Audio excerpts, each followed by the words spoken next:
各国是否可以对其 Pi Network 采取禁止政策。在这个视频中，我将和大家探讨一个关键话题 ：Pi Network 项目的成功，以及可能涉及到的是否可能会被禁止问题。这也是全球先锋最关注的话题。大家好，欢迎再次来到我的频道。首先，让我们讨论一下 Pi Network。是一个技术领域的项目，其目标是创建一个全球性的技术产品，而且它是一种加密货币。这一点可能使一些人感到困惑或怀疑，因为它与大多数人的传统认知有所不同。一些人甚至可能认为它不应该存在，或者如果存在，可能会面临国家的禁止或不被接受，最终导致项目失败。从我的个人角度来看，我想对这些问题进行一些分析和分享。在这方面，我认为Pi Network 在法律上的基础相对稳固。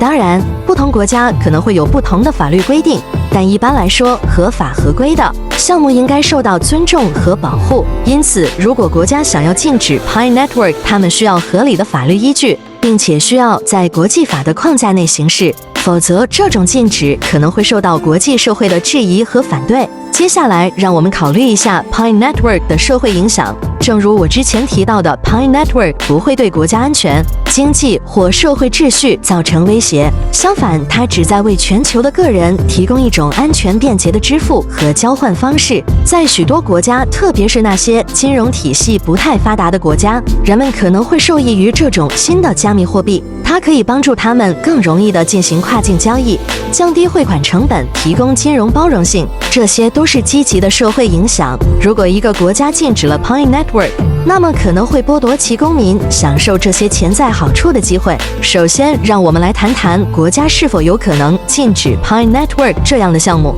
禁止 Pi Network 意味着国家可能会采取法律措施来阻止或限制这个科技项目的发展。首先，我们必须考虑 Pi Network 的法律性质。Pi Network 是一种遵循国际法律规定的加密数字货币，它确保满足欧洲联盟和美国等在数据安全方面的最严格要求。因此，从法律的角度来看 ，Pi Network 是一个合法的项目。那么，国家是否有足够的理由来禁止 Pi Network 呢？在法律的层面上，禁止某项活动必须建立在明确的法律规定之上，而不是基于主观猜测或随意的决定。此外 ，Pi Network 是一家根据美国法律运营的公司，并受到美国法律的保护。这意味着 Pi Network 的存在不会对国家安全构成威胁，也不会对经济造成不良影响。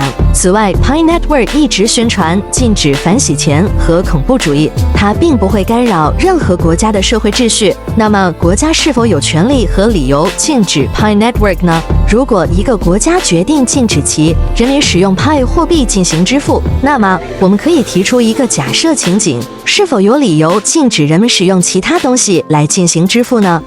假设有一个社群，除了使用国家法定货币在本国进行买卖和交换商品、产品和服务之外，社群的人们还使用其他东西进行内部交换，这是否应该被禁止呢？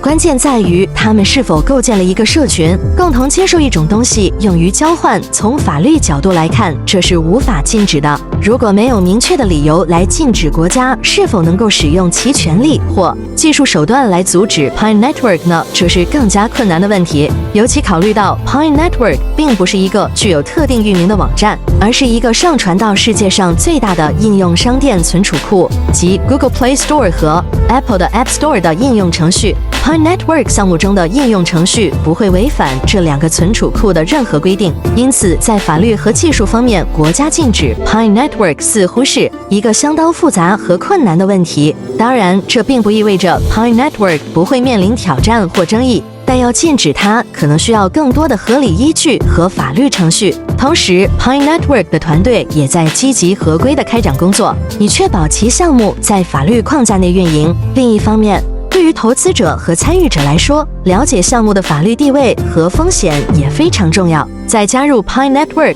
或任何加密货币项目之前，并仔细研究您所在国家的法律法规，这将有助于您更好地了解项目的法律风险和合规性。在谈论 Pi Network 的成功或失败时，我们必须考虑到项目的长期规划和可持续性。虽然目前项目可能还处于发展初期，但其团队似乎致力于构建一个强大的生态系统，并吸引了数百万用户。成功与否取决于多个因素，包括市场需求技术、实施社区支持等。从长远来看，项目的成功可能会带来积极的结果，但也需要不断的努力和改进。另一方面 ，Pi Network 的社群越来越庞大，经济也越来越强大，这使得它在经济上变得更加有利。在这种情况下，国家是否愿意与拥有庞大社群和强大经济的 Pi Network 合作，接受其作为一种支付方式呢？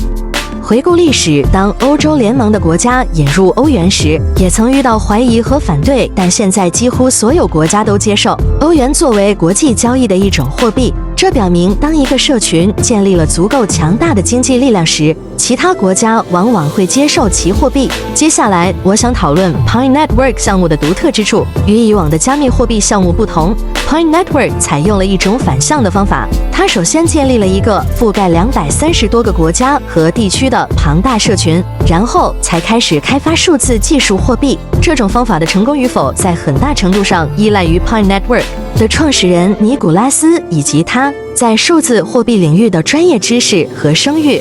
Pi Network 的成功或失败不是由国家政策决定的，而是由全球社群的共识来决定的。只要 Pi Network 能够确保加密技术货币的顺畅运作，社群足够庞大，经济足够强大，它就有机会在全球范围内成功。然而 Pi Network 的成功与否还取决于其他因素，技术的可行性和安全性是其中一个关键因素。Pi Network 必须确保其加密货币的技术基础是可靠的，不容易受到黑客攻击或其他威胁。用户体验也至关重要。如果 Pi Network 的应用程序和服务能够提供顺畅便捷的使用体验，那么它将更容易吸引用户并保持他们的参与。此外 ，Pi Network 的商业模式也是一个重要因素。如何将这个加密货币应用于实际生活中，满足用户的需求，并在商业上可持续发展，是一个挑战。Pi Network 可能需要与各种企业和服务提供商合作，以推动其加密货币的接受和使用。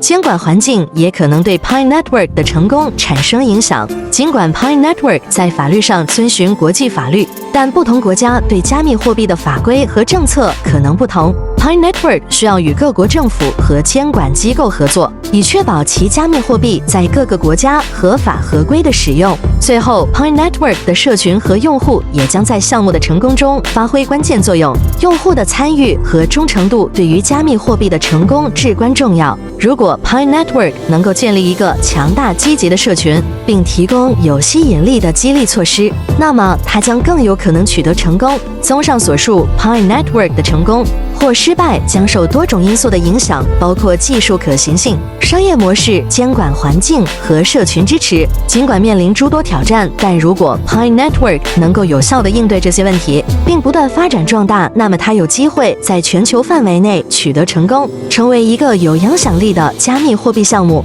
还依赖于全球社群的积极参与和共识，以确保在不同国家合法合规的运营。总之 ，Pi Network 是一个充满潜力的项目，它采取了独特的方法。我们将继续关注 Pi Network 的发展，看看它在未来会有怎样的表现。好的了，今天就分享到这里，感觉有帮助，感谢分享、订阅、点亮小铃铛，谢谢观看，下期再见。